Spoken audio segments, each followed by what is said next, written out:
नहीं देती फिलहाल। टुडे न्यूज के साथ में हम तो तेरे मैजिक फुटवेयर हिडो सफलताको बाटो।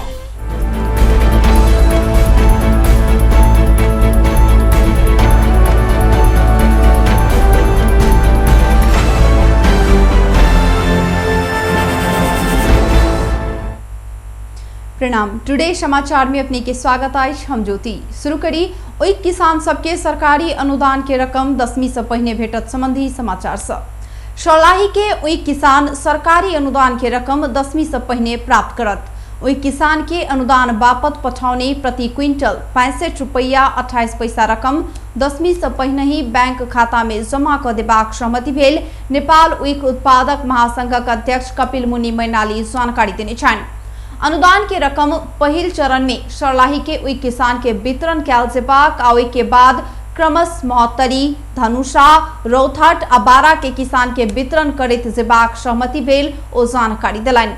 सर्लाही के दूटा चीनी उद्योग में उइक बिक्री केने किसानक लेल सरकार आरो 44,43,065 रुपैया 31 पैसा रकम निकासा क पठाव पड़बाक कोष तथा लेखा नियंत्रण कार्यालय सर्लाही के प्रमुख जगत प्रसाद थपलिया जानकारी देने छन्।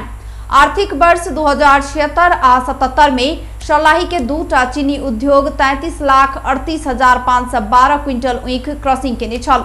ओहि मध्य इंदु शंकर चीनी उद्योग हरिवन 26,56,532 क्विंटल आ Mahalakshmi sugar mill Bagad 6,81,979 quintal उइक क्रसिंग केने छल। तैना सर्लाही के दोसर चीनी कारखाना अन्नपूर्णा सुगर मिल धनकोल 3 वर्ष किसान के बाकी रकम भुगतानी कर नहीं सकला के कारण बंद भेल अछि। सत्तारूढ़ नेपाल कम्युनिस्ट पार्टी नेकपा सचिवालय बैसार में सांगठनिक एकीकरण से राजनीतिक नियुक्ति धैर्य के विषय में विमर्श भेल अछि। प्रधानमंत्री निवास बालुवाटार में मंगल के बैसल बैसार में ऐसे पहिने निर्धारित सांगठनिक एकीकरण, संवैधानिक तथा राजनीतिक नियुक्ति धैर्य के विषय में सामान्य विमर्श भेल छै। सचिवालय में रहल ऐसे पहिनुक एजेंडा में विमर्श भेलाक बादो कोनो निर्णय नहीं भेल प्रवक्ता नारायण काजी श्रेष्ठ जानकारी देलनि। बैसार में सांगठनिक एकीकरण के बाकी काज पूरा करबाक संवैधानिक राजनीति नियुक्ति विविध एजेंडा अंतर्गत रहल विषय बारे सामान्य विमर्श भेलाक बादो कोनो निर्णय नहीं भेल श्रेष्ठ बतौलनि। बैसार में मंत्रिमंडल हेरफेर के विषय में कोनो विमर्श नहीं भेल ओ बतौलनि। बैसार में अनशनरत डॉक्टर गोविंद केसी के अनशन फिर्ता कर आग्रह प्रवक्ता श्रेष्ठ केने जानकारी देने छन्। सबै विषयहरुमा सामान्य रूपमा आज छलफल भयो। छलफल जारी छ र छिट्टै अध्यक्ष कमरेडहरूले अरु सबै एजेन्डामा छलफल गरेर निष्कर्षमा पुर्याउने गरी बैठक बोलाउनु हुनेछ। सचिवालयको आजको बैठकमा यसबारेमा कुनै छलफल नभएको र प्रधानमन्त्रीज्यूले पनि यसबारेमा कुनै जानकारी नगराउनु भएको तथ्य स्पष्ट गरे। स्थायी कमिटीको बैठकले लिएको निष्कर्ष अन्तर्गत एउटा विषय मन्त्री परिषदको पुनर्गठन पनि हो। त्यसबारेमा यसअघिको सचिवालयको बैठकमा केही सैद्धान्तिक र नीतिगत विषयमा छलफल भएको थियो। त्यसको आधारमा दुईटा अध्यक्ष कमरेडहरूले केही गृह कार्य गरिरहनु भएको हुन सक्छ। त्यस आधारमा अझै पनि प्रस्ताव ल्याउने वा निर्णय गर्ने स्थिति नभएको भनेर नै बुझ्नु उपयुक्त हुन्छ। अहिलेसम्म चाहिँ उहाँहरूले गृह कार्य नै गरिरहनु भएको होला। गोविन्द केसीलाई अनसनको अन्त्य गर्नका बैसार में प्रधानमंत्री केपी शर्मा ओली अनशन फिर्ता लेव सरकार आग्रह केने ब्रीफिंग केने प्रवक्ता श्रेष्ठ बतौलनि। नेकपा सचिवालय के दोसर बैसार अध्यक्ष द्वय के गृह कार्य बाद बजौल जात ओ जानकारी देने छथि। चिकित्सा शिक्षा सुधार के मांग करैत 23 दिन से अनशनरत डॉक्टर गोविंद केसी के समर्थन में महोत्तरी के जलेश्वर में शांतिपूर्ण धरना देल गेल। उनक पक्ष में नेपाली कांग्रेस सूचना संचार तथा प्रचार विभागक केंद्रीय सदस्य बजरंग नेपाली के नेतृत्व में जलेश्वर के बुद्धिजीवी चौक में मंगल दिन बेरिया 1 बजे से 1:30 बजे धरि धरना देल गेल। केसी के मांग जायज भेलाक बादो सरकार व्यवस्था केने कहैत ओ सब बीच सड़क में बैस कर धरना देने छलथि। डॉक्टर केसी के समर्थन एवं हुनक जीवन रक्षा तथा जायज मांग सब प्रति ऐक्यबद्धता आ संघीय सरकारक गैर जिम्मेवारीपन के विरुद्ध अपना सब शांतिपूर्ण धरना देने नेविसंघ महोत्तरी अध्यक्ष आशुतोष झा नवीन जानकारी दिलाइत।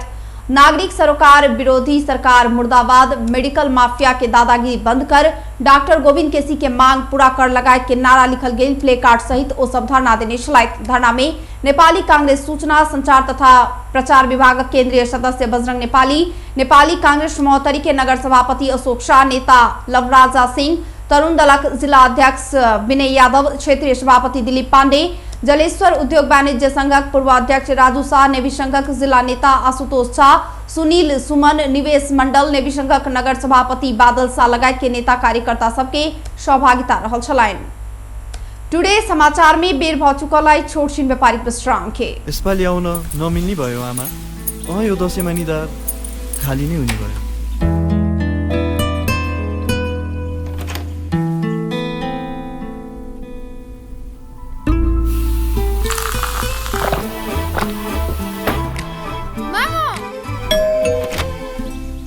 दसैँमा निधार खाली राख्न हुन्न नि बाबु।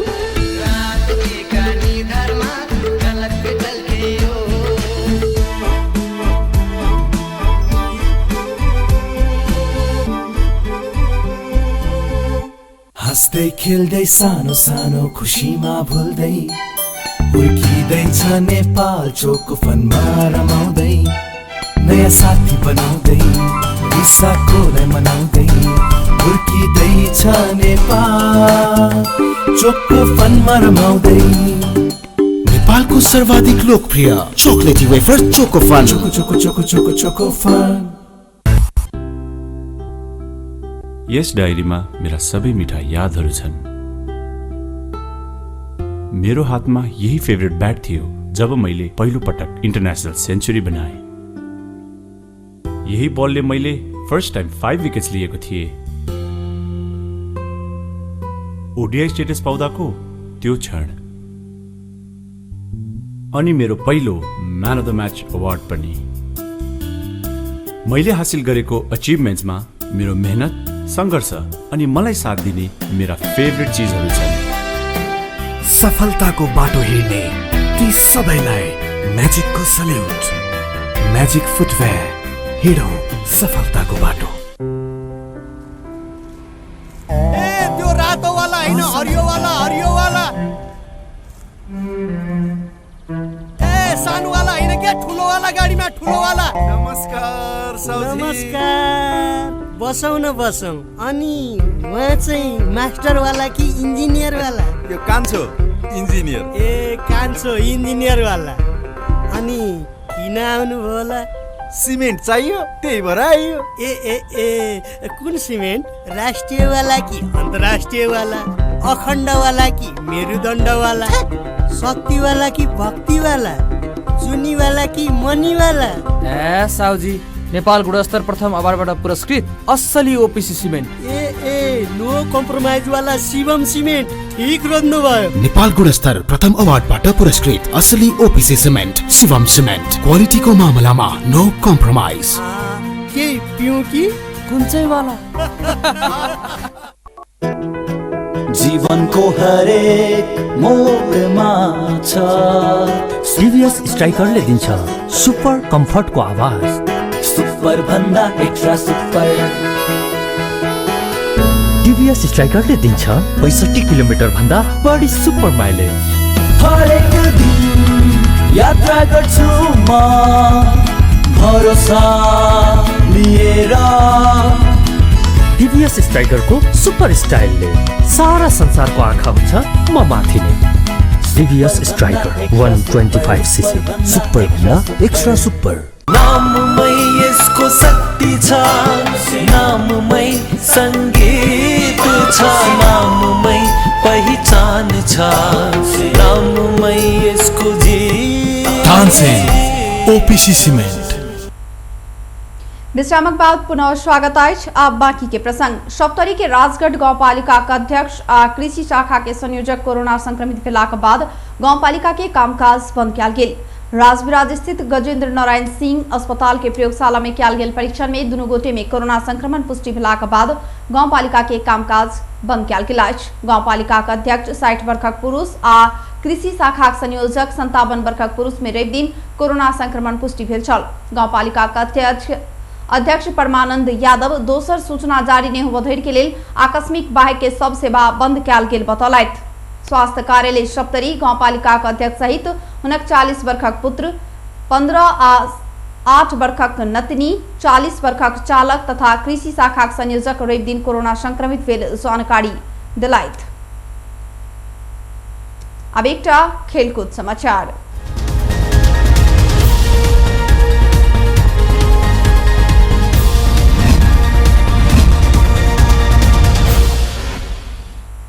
इंडियन प्रीमियर लीग क्रिकेट में मुंबई इंडियंस शीर्ष स्थान में पहुंचल है। यूएई में चल रहा आईपीएल क्रिकेट में राजस्थान रॉयल्स के 57 रन से पराजित कर मुंबई शीर्ष स्थान में पहुंचल है। शेख जायद क्रिकेट स्टेडियम में मुंबई ने 194 रन के लक्ष्य पछ्यावत राजस्थान 18 ओवर 1 बॉल में ऑल आउट होइत 136 रन में समेटल।